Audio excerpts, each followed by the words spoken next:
ये जैसे कि आपको यहाँ पे आप चाहें तो आप लॉजिक कार्ड बिल्कुल इसको लगा सकते हैं। आपको यहाँ से कनेक्शन उठाना होता है और एसी का इनपुट हम यहाँ से देंगे। तो यही चीज़ आप दो चीज़ें कर सकते हैं, यानी हम इसको मैनुअल भी कर सकते हैं और ऑटोमेटिक भी कर सकते हैं।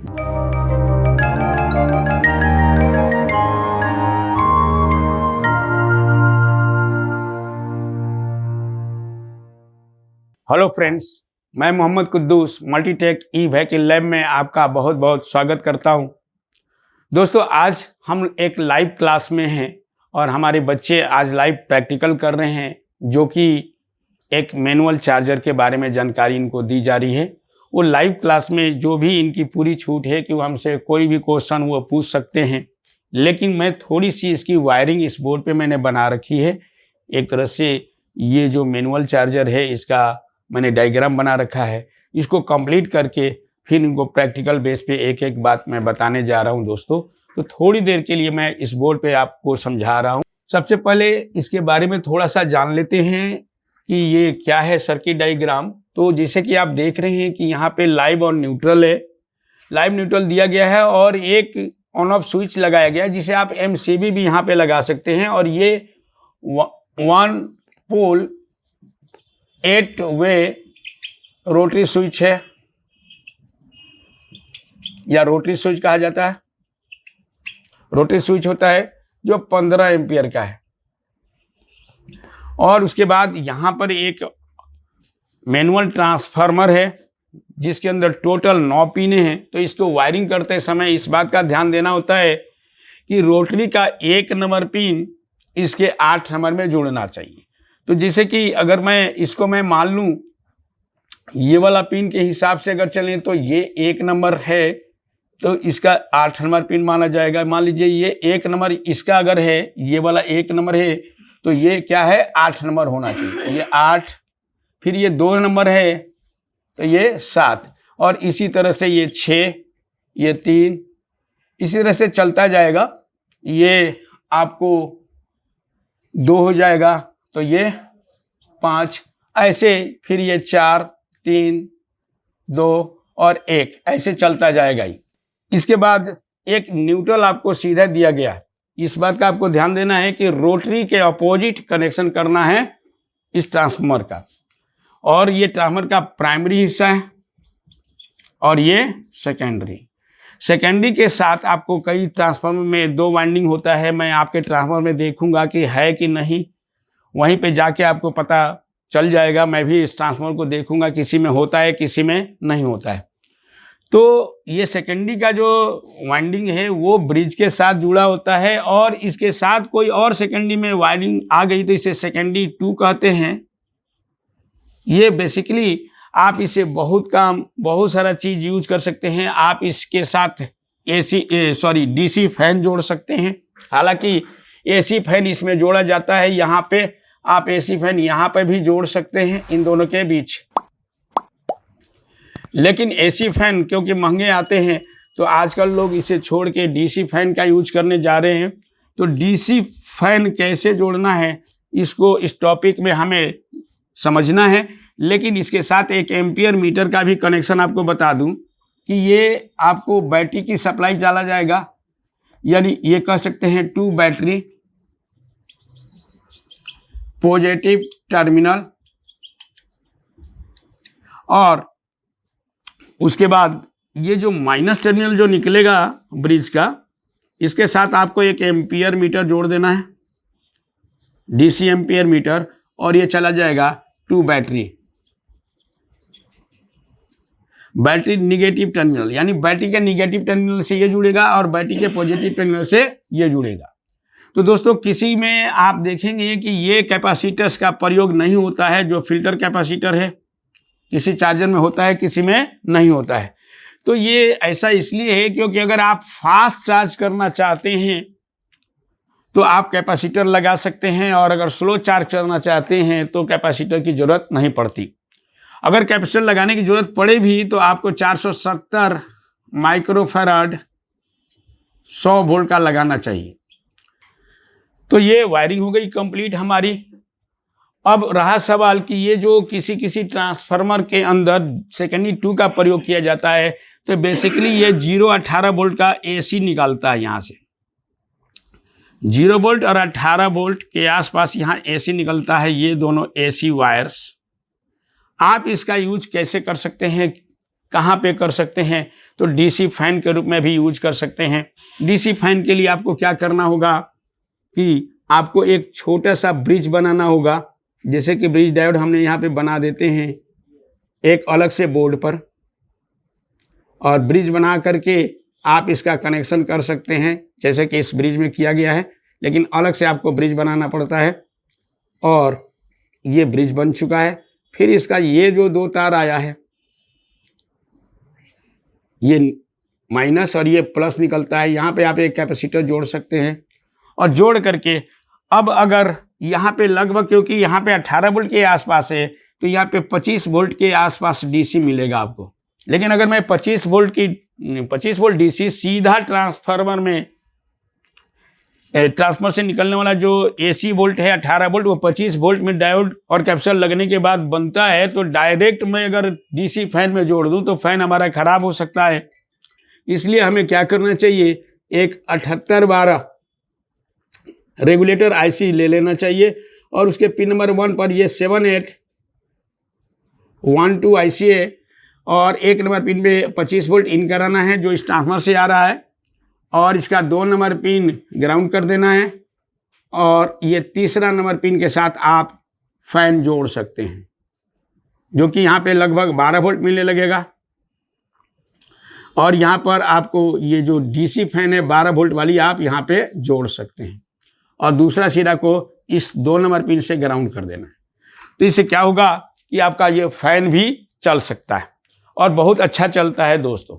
लेकिन इसके और भी बहुत सारे यूज हैं, जैसे कि हम इसके साथ ऑडियो का कोई सर्किट जोड़ सकते हैं, हम इससे आप ऑडियो भी चला सकते हैं, या हम कोई अलग से 12 वोल्ट की सप्लाई बना करके फिर 5 वोल्ट में कन्वर्ट करके हम मोबाइल चार्जर के रूप में भी यूज कर सकते हैं, यानी मोबाइल चार्ज भी कर सकते हैं। तो इसके बारे में भी आपको बाद में जानकारी दी जाएगी किसी दूसरे वीडियो में। अब हम लोग सीधा प्रैक्टिकल क्लास की तरफ चलते हैं। हमारे जो बच्चे कर रहे हैं, जो उनको दिक्कतें आ रही हैं, उनको मैं सॉल्व करने जा रहा हूं दोस्तों। तो जिसको भी दिक्कत है एक एक पॉइंट पर आप लोग यहाँ पे पूछिए, एक एक पॉइंट। जिसको क्या पूछ रहा था इधर? सर मेरा है। हाँ बोलो। सर एक्चुअली मेरा सब कुछ सही है, डीसी इसका कम आ रहा है जैसे वोल्टेज, और ये एसी भी कम आउट कर रहा है। क्या? एसी इसका वोल्टेज कम आउट कर रहा है। हाँ, तो एसी वोल्टेज कम आउट कर रहा है। कम आउट कर रहा है। हाँ। कहाँ पे चेक किया आपने? सर हमने यहाँ से चेक किया। और कितना आउट कर रहा है चेक करके दिखाओ, कितना आउट कर रहा है मुझे बताइए आप। एसी में तो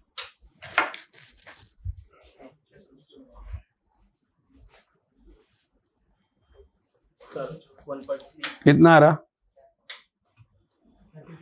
लगाओ सर, 0 हो गया। 0 नहीं, आप सही से लगाइए। हाँ 1 पॉइंट समथिंग आ रहा। एसी आ नहीं रहा अभी, आप डायरेक्ट जोड़िए उसे।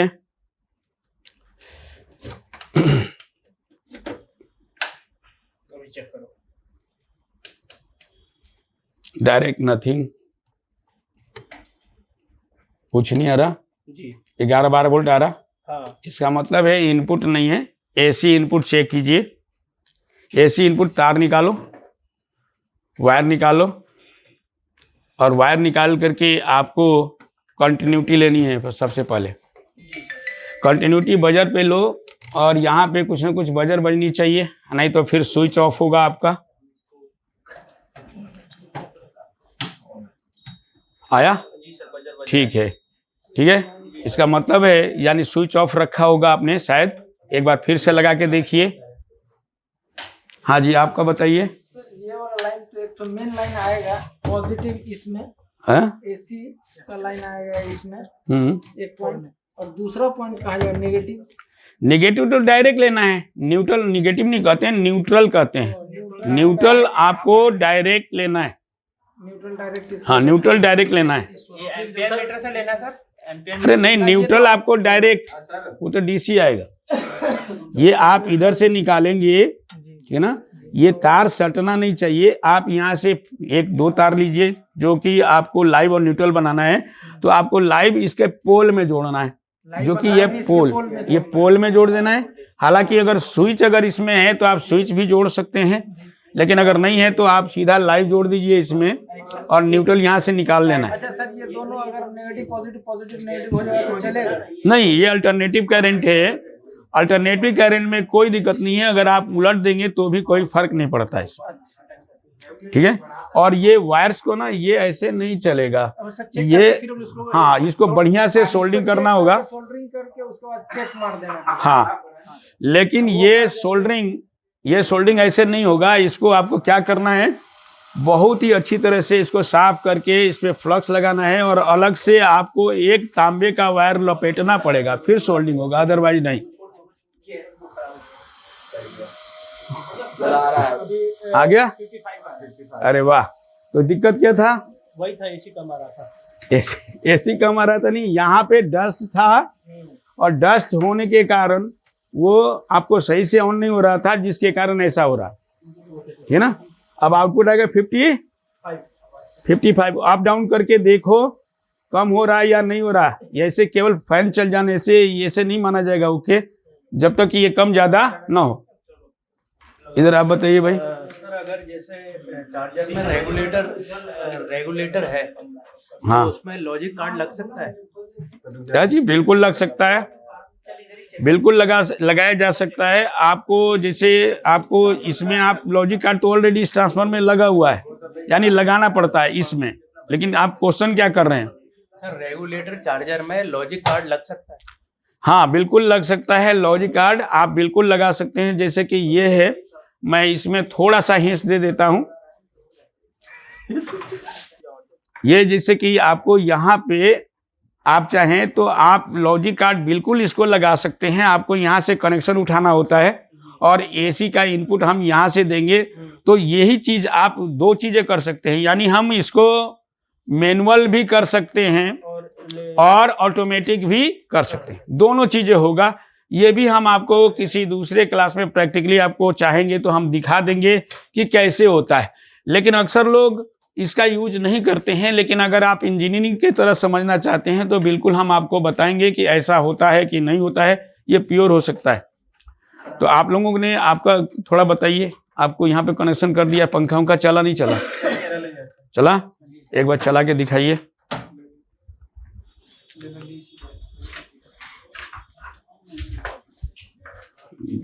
कहीं ना कहीं हिल रहा है हम लोग का। अच्छा बना। हाँ भाई, हो गया? उधर उसको सेट कर दिया, ऐसे तीनों केक में सेट कर देना हो जाएगा। तो हाँ, अगर मिसिंग है तो शॉर्ट तो करना पड़ेगा। हाँ, अंदर से शॉर्ट कीजिए और फिर उसको चेक करते रहिए। आया भाई? पंखा चला? इसका मतलब आप लोगों ने कनेक्शन सही किया। 55 आ गया ना। अब उसको अप डाउन कर रहे हैं, अप डाउन हुआ है, यानी इसको जब अप डाउन किए हो तो हो रहा है कि नहीं हो रहा है? आउटपुट वोल्टेज नहीं आ रही। किसकी? अभी आउटपुट वोल्टेज, अभी आपको ये पंखा चला, आगे आउटपुट वोल्टेज मिला, वहां नहीं देखना है। एसी चेक करो ना तुम, इससे एसी चेक करो, यहाँ से चेक करो। हाँ?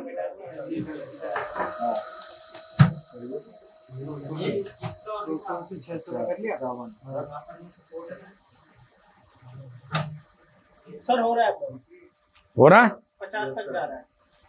और डाउन? डाउन ही 50 तक। अच्छा, डाउन 50 होगा, आगे 47 घट रहा। अच्छा, आप करो।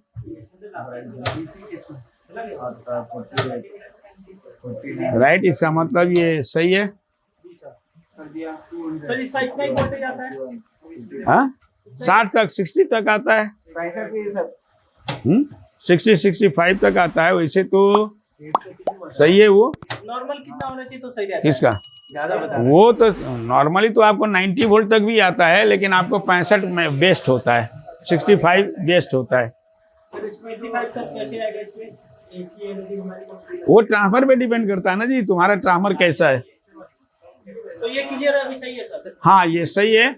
आप वहां पे ऐसे नहीं है, आपको क्या करना है, ये जो कनेक्टर उठाओ, ये जो लाल काला है ना तार, जो एमसीबी से आया हुआ है, उससे आप इसको, इसमें देखो माइनस कौन है और प्लस कौन है। माइनस, क्योंकि दोनों ही रेड है इसलिए आप जोड़िए। अरे वो वहां क्यों कर रहे हो भाई, यहाँ से आपको ना, चलो हाँ ये एक ही बात है, यहाँ से ले लो, कोई दिक्कत नहीं। 103 आ रहा है। 103 130 15 सर। 103 ठीक तो है, ज्यादा नहीं है सर। ये ज्यादा नहीं है, 95 आता ही है। देखो एसी कितना आ रहा है इसका, एसी पहले चेक करो।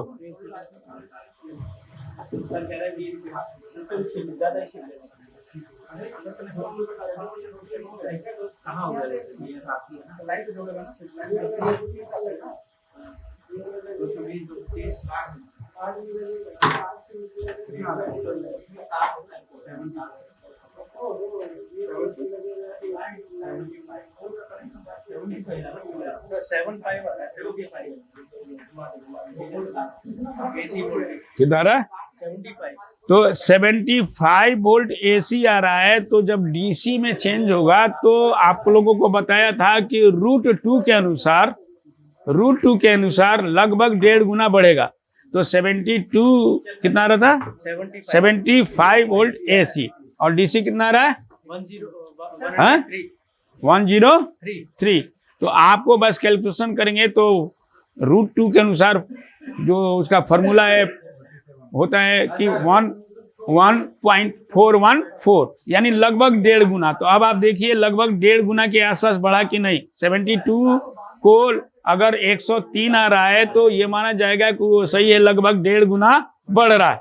लेकिन बहुत सारे बच्चे या बहुत सारे लोग जो शुरू में आए हमें कहने लगे कि नहीं कैपेसिटर से ऐसा होता है, जबकि मैंने आप सभी को प्रूफ भी करके दिखाया था कि कैपेसिटर के द्वारा वोल्टेज नहीं बढ़ता। हो गया भाई आपका? बैटरी जोड़ दिया तुमने? कितना आया? 47। हाँ 57 राइट। वो ऑन किया एमसीबी, ऑफ करो एक बार। हाँ 55 हो गया, अब ऑन करो। ठीक है, अब इसको चार्ज होने दो। हाँ चार्ज होने दो। मीटर क्यों नहीं चल रहा सर? अगर जैसे कैपेसिटर इसमें है, मीटर नहीं चल रहा है। मीटर का फॉल्ट होगा यहाँ पे ना। मीटर ये देखो गंदा है ना पूरा, इसको अगर खोल के साफ करोगे, या इसका कनेक्शन ही गायब है क्या? नहीं, कनेक्शन करके कनेक्शन कर रखा है।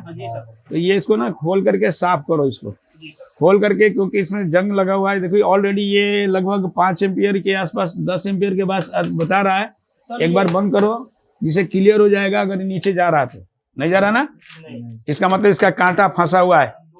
तो इसको आप खोलेंगे और खोल करके साफ करके लगाइए फिर से। अगर जैसे इसमें अभी लाइन आउट कैपेसिटर में चार्ज है, शॉक लग सकता है, तो उसके लिए कोई डिस्चार्ज करने के लिए प्रोसीजर है? बिल्कुल प्रोसीजर है। वैसे तो लोग इसे ब्लास्ट कराते हैं, डायरेक्ट शॉर्ट करते हैं, ये बहुत ही गलत तरीका है, ऐसा नहीं करना है। तो इसके लिए आप ब्लीडर रेसर इसमें लगा के कुछ हद तक इसको डिस्चार्ज कर सकते हैं, परमानेंट नहीं हो सकता। परमानेंट के लिए अलग तरीका होगा कि बैटरी से ही जोड़ना होगा, तो उसे परमानेंट हो जाता है। लेकिन ब्लीडर रेसर लगा के हम इसकी जो चार्जिंग और डिस्चार्जिंग टाइम को कम कर सकते हैं। हो गया भाई?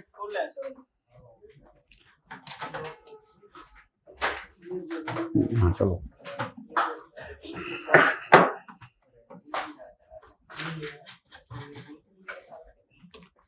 तो उस मीटर को आप लोग खोलिए और खोल करके बढ़िया से साफ करो, तो एम्पियर भी आ जाएगा, उम्मीद है उसकी। खराब रहेगा फिर भी लाइन आउट होगा। हाँ बिल्कुल, एम्पियर मीटर लाइन आउटपुट करेगा, बिल्कुल सही करेगा। उसे क्या मतलब है, वो तो ट्रांसफर से निकालता है। वो ट्रांसफार्मर से निकाल के तो एम्पियर मीटर में जाता है, एम्पियर मीटर से निकलता है। हाँ तो वो तो एम्पियर मीटर का तो बाद में काम होता है ना, कि बैटरी कितना % चार्ज हो रही है या नहीं वो बताना। लेकिन उससे पहले आपको ट्रांसफार्मर काम कर जाता है। तो दोस्तों इसमें हमने जो प्रयोग कराया है आप ये लाइव क्लास में देख रहे हैं, इसी तरह से हम लोगों का ट्रेनिंग देने का मेथड है, यानी थ्योरी भी हम बताएंगे और प्रैक्टिकल भी। तो दोस्तों इस वीडियो में इतना ही। थैंक यू वेरी मच दोस्तों।